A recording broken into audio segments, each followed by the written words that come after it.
Hey, my name is Gaia Athena and in this video I'm going to do the keyword tag. The keyword tag was created by Sophie's book Nook and it was co-created by Bin from Positive Writer, Bella from The Book is Badger and Q from Professor Q's College of Books. I was tagged by Linda from Linda's All the Books, so Linda, thank you very much for tagging me. I'm sorry it took me a little while to get around to it. So in this tag the questions are like based on a keyword and you're supposed to, with some keywords, recommend some books, but I find that difficult, so we'll just see how this goes. So keyword 1 is genre. What's your favorite genre? And for me, I think that would have to be contemporary fiction and fantasy. Those are two genres that I read a lot. I also really like memoirs. I also like science fiction. Yeah, I think those are kind of the main ones the past few years, but I also read, like, sometimes I read a detective, thriller, mystery kind of book, horror. And I read for a variety of age ranges, so I read children's books, or what you call sometimes middle grade. But in the Netherlands there's no such thing as middle grade, so I just call it children's books. And young adult and books for adults. On occasion I read a picture book, but for some genres I prefer to read certain age ranges. For example, I really love horror that is for children or younger young adults, whereas I'm less keen on adult horror. Question 2, or keyword 2, author. What author will you always read? And for me there are a lot of those. I don't have just one favorite author because I like so many different genres and a variety of books that it would be really hard for me to just pick one favorite author or one favorite book. Even per genre I would struggle with that in some cases.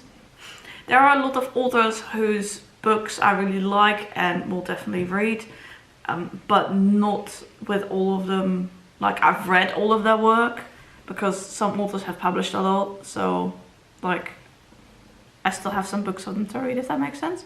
But I will name some of my favorite authors that have been my favorite authors for a while. So for science fiction, I really like Peter F. Hamilton.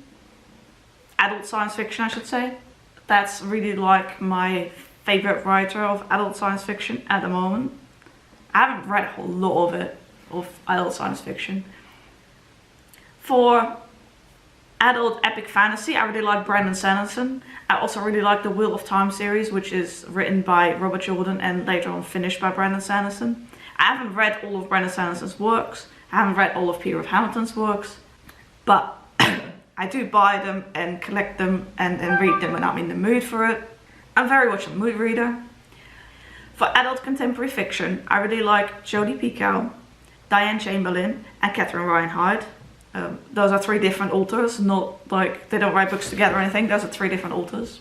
I haven't read a book by any of them in a little while, but like I collect all of their books sort of thing, and I've read quite a few of them. For horror, I really like R.L. Stine, Stephen King, and for Dutch children's horror, I really like Paul van Loon and the other members of the GG, Eddie Sebertin, Thuisteen. Well, there's quite a few of them, but like those authors. I'm not near my book cases right now, so. For like chick-lit rom-com, Sophie has been a favorite author for a long time, but I haven't read many books by her in the past few years, so I'm not sure if she still would be, sort of thing. But I'm discovering new authors all the time, so there's definitely. I also really like Chrissy Manby actually for chick-lit. I have like a whole list of like favorite authors per genre on my computer, so we could be here for a while if you want to hear about all that. I should probably make a whole separate video about that. For children's books, I really like John Moore Stilton, Thea Stilton, all those books. There are many other book series that I really like for children. Many Dutch authors that I really like, that from my childhood as well. Like, I have a lot of favorites. I read a large variety of books. I love a lot of books. For young adult contemporary fiction, I really like Jen Wilde. Yeah, anyway. I can make a whole separate video on like authors I like. So let's go on to the next question. Keyword 3, time period. What time period do you love to explore? First off, contemporary. I really like that. Then we have futuristic, so like, well, stuff that takes place in the future. And then we have 1970s and up, so that's basically like not quite contemporary, but also not quite historical fiction. Officially, I'm not sure when a book is called historical, like what time frame are we thinking of? Some people say it has to be before World War II, and some people have different ideas. So for myself, I've just put like 1970s and up, because like I was born in the 1980s, so basically anything that I can still sort of easily imagine, if that makes sense.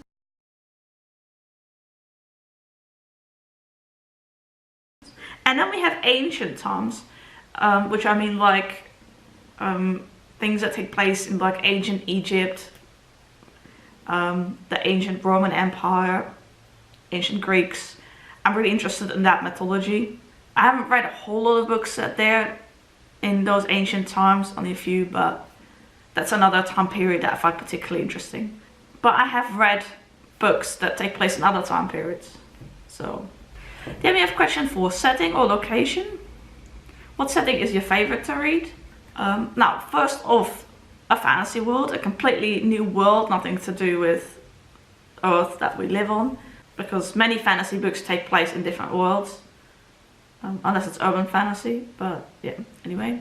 Then I like to read books set in a small town, because I grew up in a small town, and I just like that. I also like books set in a bigger city.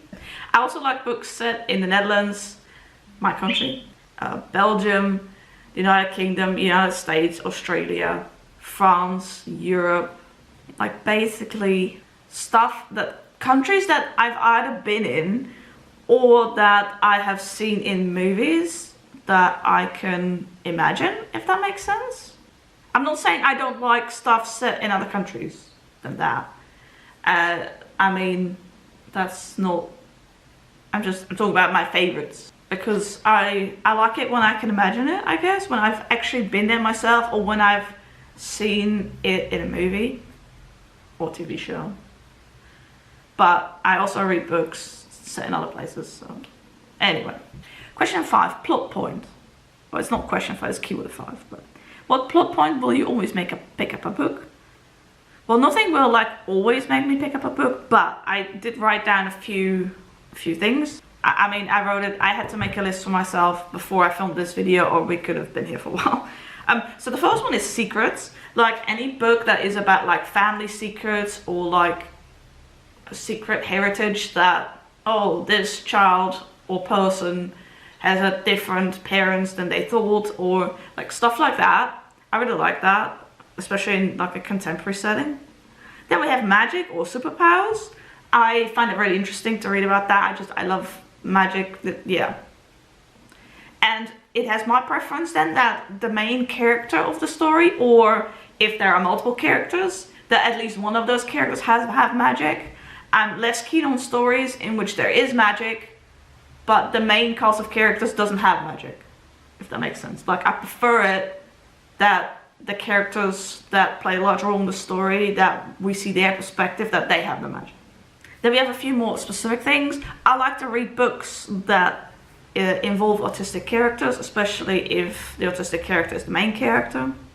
That is, yeah, something I'm much interested in. You do have to be concerned though about the representation, because not always is it well done. So that's something that I try to look into. Sometimes when I find a book that has an autistic character in it, I try to find out if the author had anything, you know, have they done research, or are they autistic? Do they know someone who's autistic? Yeah, stuff like that. I try to look into that, or read reviews on voice reviews, stuff like that. I'm also interested in characters that have ADD. I have autism and ADD. For those who don't know, I am autistic and have ADD, so that's something that I'm interested in. Characters with disabilities in general. I also like it when a character is sensitive to input or like when that plays a large role in the story, because that's something that I struggle with.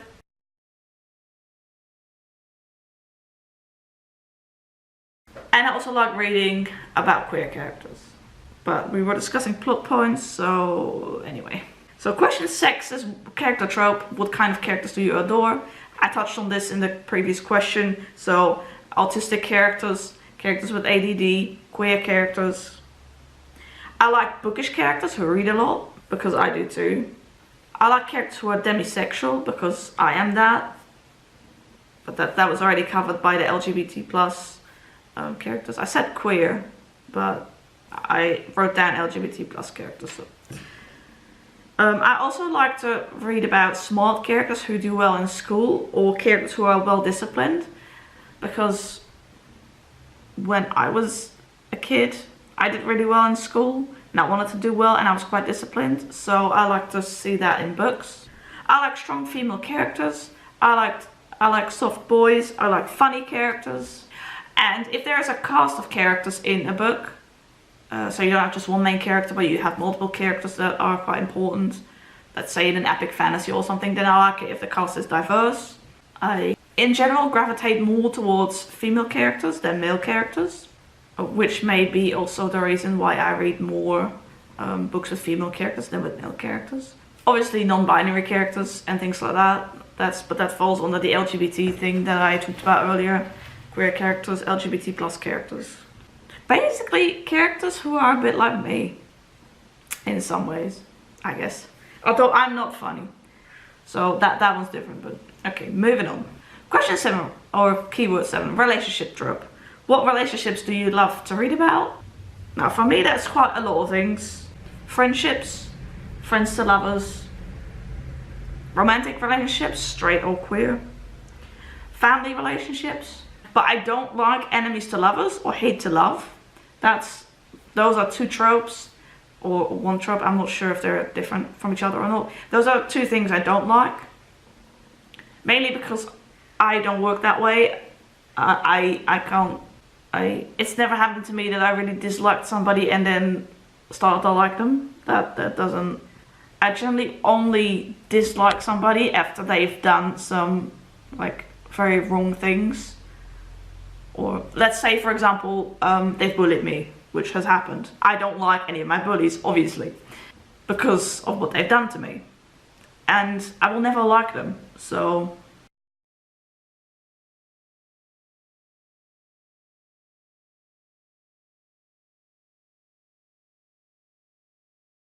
yeah, anyway. So that's 2 tropes, or 1 trope, I don't know, that I really don't like. I'm sure I have read books though in which that played a role. So, especially enemies to lovers, I have read books with that trope and liked them. So it's not like an automatic no. But nowadays, if I'm thinking of reading a book or buying a book and people are saying it's enemies to lovers or it's hate to love, then I think twice, if that makes sense. Because it's kind of off-putting for me. Question 8, cover. What on a cover will guarantee you grab the book? Now, I love beautiful covers. My favorite kind of covers have rainbow colors, multiple colors.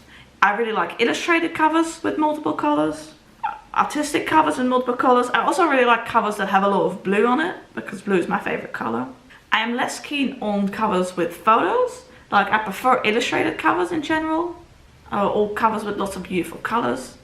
But I don't have like one favorite cover or something. There are so many nice book covers, and I could not just pick even 10 of them. So, and I have to admit, if I look up a book that I'm thinking of buying and I look it up online, I happen to look it up online, and it has an ugly cover, that does put me off a bit. I'm in the position where I live in the Netherlands, so online, if I'm looking for English books in the Netherlands, you often have the US edition and the UK edition. Not always. Sometimes there's an Australian edition. Sometimes there's only one edition. Anyway, so what I'm saying is, for some books, I only have the option of one of those editions. And for other books, you have multiple options. And I always try to look into it, like, which edition am I getting?